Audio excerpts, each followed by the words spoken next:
घोंसले के भीतर दो नन्हे बच्चे चिंकू और पिंकू भूख के मारे बिलख रहे थे। मम्मा, भूख लगी है, क्या कुछ खाने को मिलेगा मम्मा? पेट में कुछ नहीं है मम्मा, कुछ ला दो ना। चिकी की आंखें भर आईं। हे भगवान, मैं क्या करूं? कैसे बताऊं कि बारिश शुरू हो गई है, लेकिन मेरे बच्चों का रोना मुझसे देखा नहीं जाता। भीगूंगी, गिरूंगी, चाहे जो हो, लेकिन इन्हें भूखा नहीं देख सकती।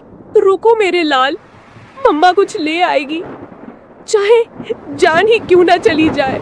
परंतु एक बात याद रखना, जब तक मैं नहीं आऊं, घोंसले में से बाहर भी मत देखना और बाहर भी मत निकलना, समझ गए ना? चिड़िया खाना लेने के लिए चली जाती है। अब इन दो बच्चों की माँ घर पर नहीं थी और बच्चे घोंसले में अकेले थे। उनके लिए यह पहली बारिश थी जो उन्हें किसी अजूबे से कम नहीं लग रही थी।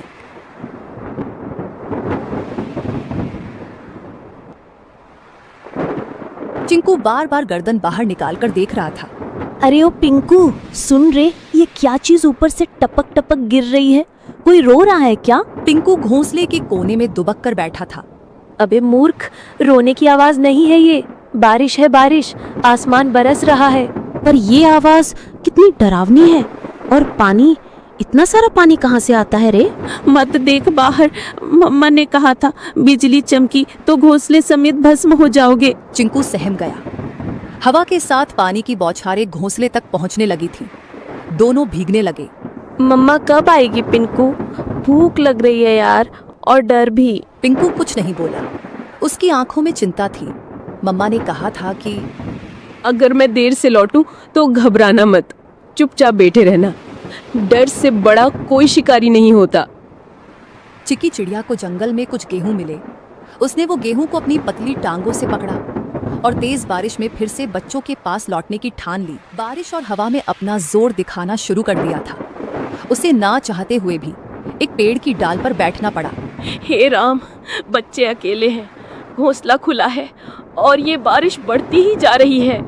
यदि बारिश थोड़ी सी भी कम हो तो मैं सीधी दौड़ती हुई उड़कर अपने बच्चों के पास पहुंच जाऊंगी। तभी बगल की डाली पर टोनी तोता फुर्र से आकर बैठा। अरे टुनी बहन, तू यहाँ क्या कर रही है इस तूफानी बारिश में?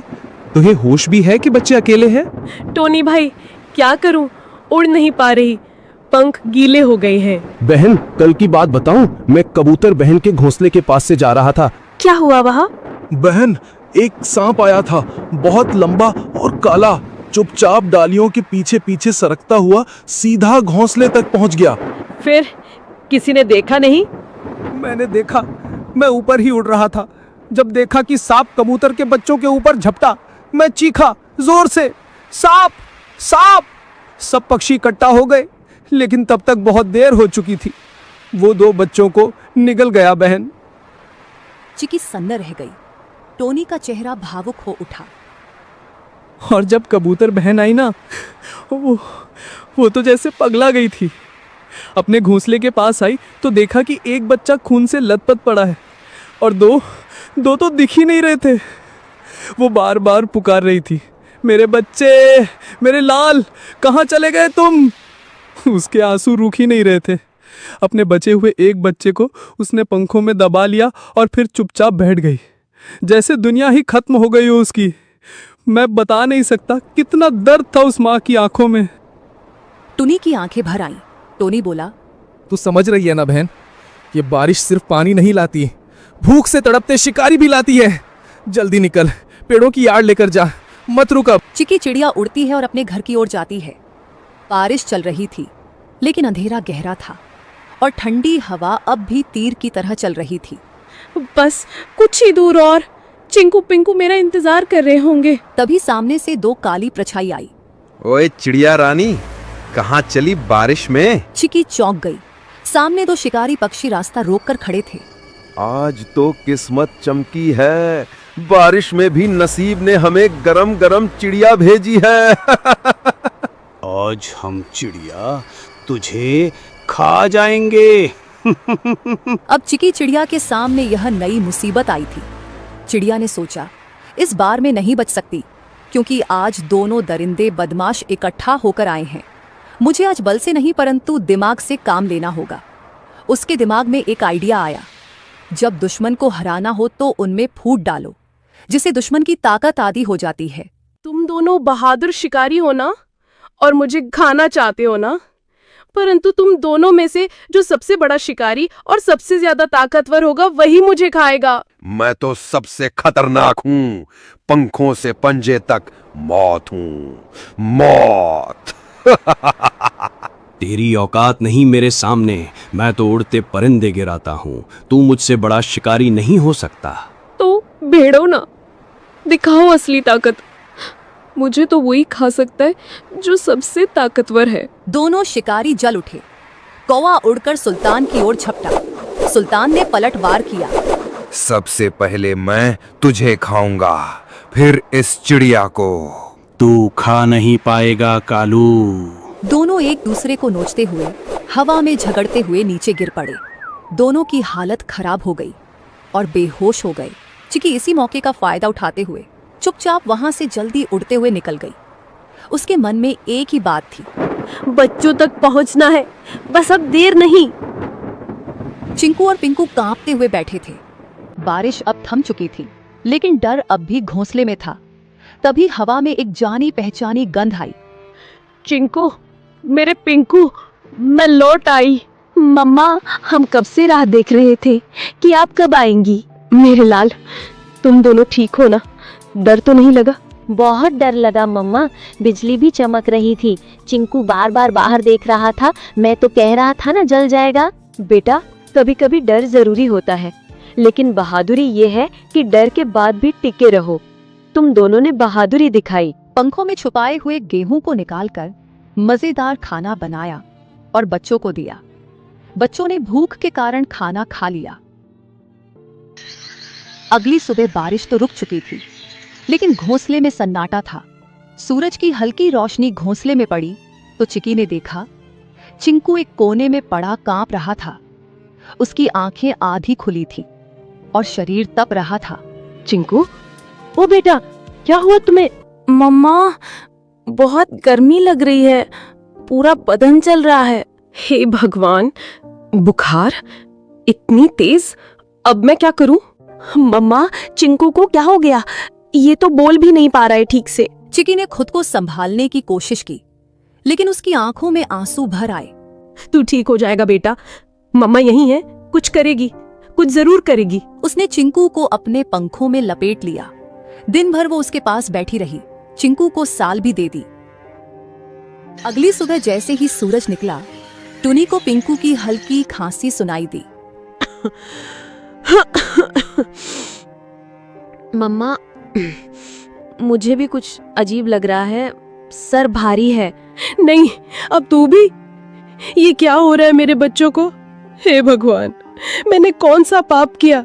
भूख मिटाने चली तो बारिश आई, बारिश में निकली तो शिकारी आए, और शिकारी से बचकर आई तो अब ये बुखार।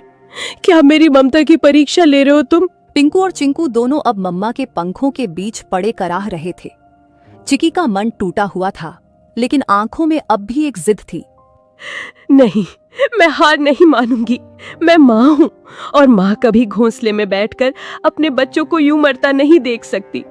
अगर इनको बचाना है तो मुझे लड़ना होगा, बीमारी से भी, अकेलेपन से भी, और इस जंगल की बेरहमी से भी। लेकिन उसके मन में एक सवाल लगातार घूमता रहा, क्या ये कल सुबह मेरी गोद में होंगे? चिकी अपनी घोंसले से उड़कर जाती है। उसकी आंखों में नींद नहीं थी, सिर्फ चिंता, सिर्फ डर। वो सीधा टोनी तोते के पेड़ के पास पहुंची। टोनी भाई, देखो ये क्या हुआ। अरे टुन्नी बहन, इतनी सुबह सुबह क्या हुआ? तेरी हालत क्यों बिगड़ी हुई लग रही है? मेरे दोनों बच्चे बीमार हैं टोनी। पहले चिंकू को बुखार आया, अब पिंकू को भी। रात भर तप रहे थे दोनों, मुझसे देखा नहीं जा रहा। कुछ कर यार, कोई उपाय बता। रुक, सुन, मुझे याद है, जंगल के उस पार एक चूहा डॉक्टर है, बहुत समझदार। सब उसे डॉक्टर चिंटू कहते हैं। चल, अभी चल। बिना वक्त गवाए दोनों उड़ चले। जंगल के भीतर झाड़ियों के पीछे एक पुराना सा बिल था। बाहर लगे बोर्ड पर लाल निशान से पता चल गया, यही डॉक्टर का घर है। डॉक्टर साहब, जल्दी बाहर आइए, एक माँ के बच्चे बीमार हैं, बहुत बुरे हाल में हैं।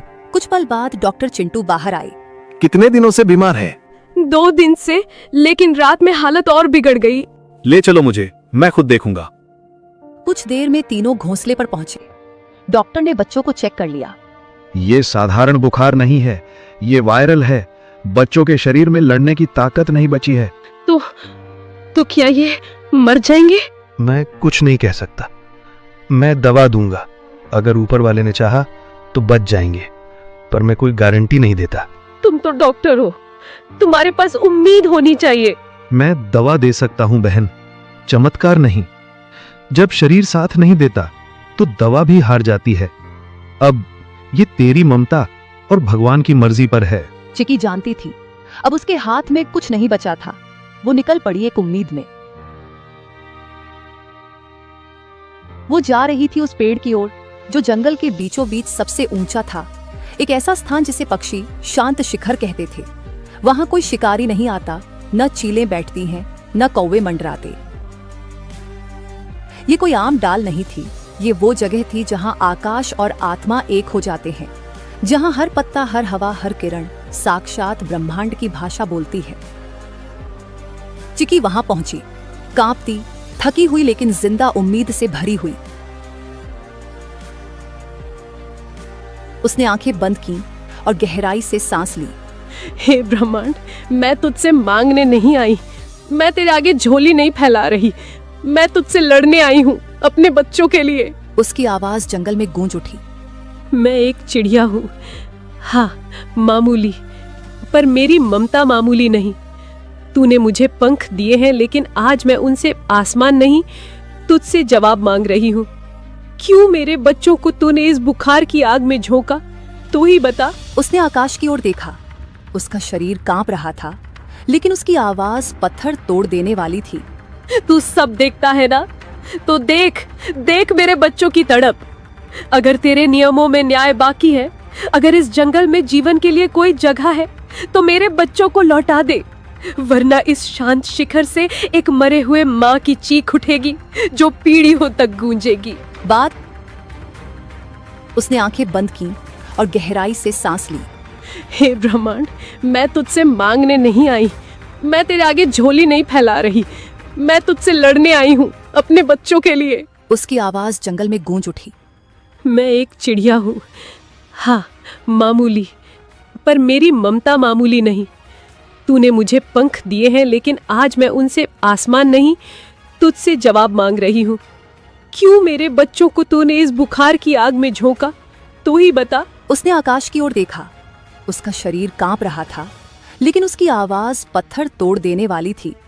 तू सब देखता है ना, तो देख देख मेरे बच्चों की तड़प। अगर तेरे नियमों में न्याय बाकी है, अगर इस जंगल में जीवन के लिए कोई जगह है, तो मेरे बच्चों को लौटा दे, वरना इस शांत शिखर से एक मरे हुए माँ की चीख उठेगी जो पीढ़ियों तक गूंजेगी। बाद में चिकी जिस पेड़ पर बैठी हुई थी, वह पेड़ बोलने लगा। जाओ, अब देखो। वो उड़कर घोंसले की ओर लौटी। उसका दिल डूब रहा था, लेकिन उस डूब में एक अजीब सी शांति थी, जैसे प्रकृति ने जवाब दे दिया हो। जैसे ही उसने घोंसले में कदम रखा, वैसे चिंकू बोला, मम्मा पानी देना, मेरे होठ सूख गए हैं। चिकी खुश हो गई। अब उसके बच्चे बीमार नहीं थे। मेरे लाल, तुमने जवाब दे दिया, तुमने मेरी पुकार सुन ली। धन्यवाद है इस ब्रह्मांड का कि ऊपर वाले, मैं तुझे धन्यवाद देती हूँ जो तूने मेरे बच्चों को मुझे लौटा दिया। अगली सुबह दोनों बच्चे घोंसले के किनारे खड़े थे। आंखें चमक रही थीं, चोंच में ताकत लौट आई थी। चिंकू बोला, अब हम उड़ना सीखेंगे मम्मा। तुम दोनों बारिश से बचे, वायरल इन्फेक्शन वाले बुखार से बचे, अब तुम किसी से नहीं डरोगे।